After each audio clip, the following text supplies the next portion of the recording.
Сигурно вече сте чули за решението на Анджелина Джоли да премахне млечните жлези на двете си гърди.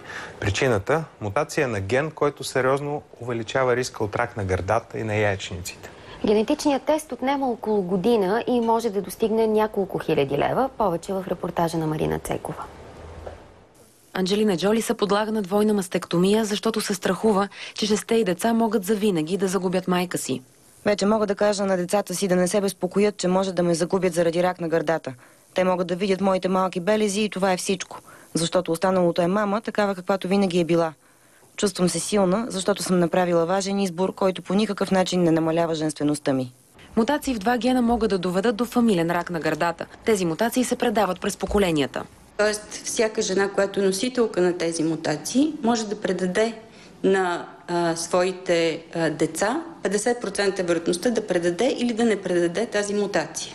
Точно такъв е и случаят с актрисата, чиято майка умира от рак на яйчниците преди 6 години. Джоли се решава на стъпката, въпреки че е здрава. Това обаче не е случайно.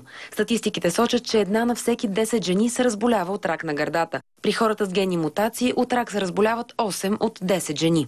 Генетичното изследване на дефекти в тези два гена ни позволява да открием семействата, в които може да се предложи профилактика на здравите членове на това семейство. Изследването обаче се препоръчва не на всички.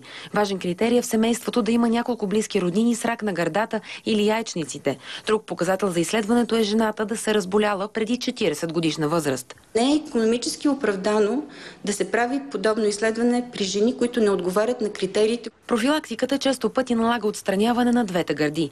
Това се препоръчва обаче не само при пациентките с генни мутации, но и при жени лекувани от Ходжкинова болест. Също така при пациентките отстранили вече едната си гърда. Това се налага, защото при тях риска да развият рак и на другата е много висок. По тази причина, при тези бегло изредени категории пациенти, тази мастектомия, за някой профилактична, за някой терапевтична, тя е избор. Защото когато се отстрани локално целият жлезен паренхим, това представлява всъщност тази мастектомия, двата чифтен орган са гърдите, отстранява се всичко, като се оставя около 1 см масна тъкан. Оставянето на масна тъкан позволява поставянето на импланти. Трябва веднага да отбележим, че значението и успеха на тази процедура, която току-що описах, е до 90%, 95%, защото винаги в тези тъкани, които ние оставаме към кожата, винаги може да остане минимално количество паренхим, който да породи ново заболяване. Операцията може да отнеме 8 часа. Събужда се с дренажни тръби в гърдите. А чувството е все едно си в сцена от научно-фантастичен филм. Дни след операцията може да се върнете към нормалния си начин на живот.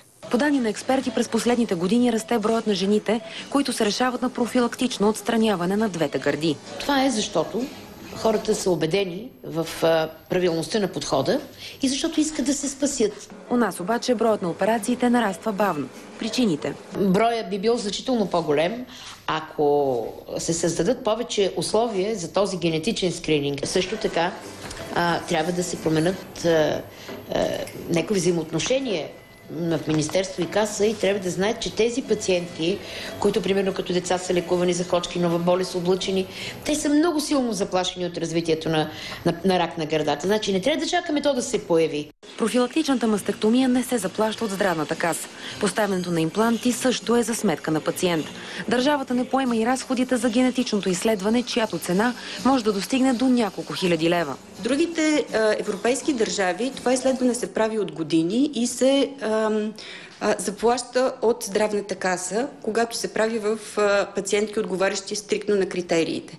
В България все още не е предложен този вариант за финансиране. И все пак добри новини има. От Центъра по молекулна медицина се надява до края на годината да въведат нова технология, която да съкрати времето на генетичното изследване и да намали значително неговата цена. За Здравей България, Марина Цекова.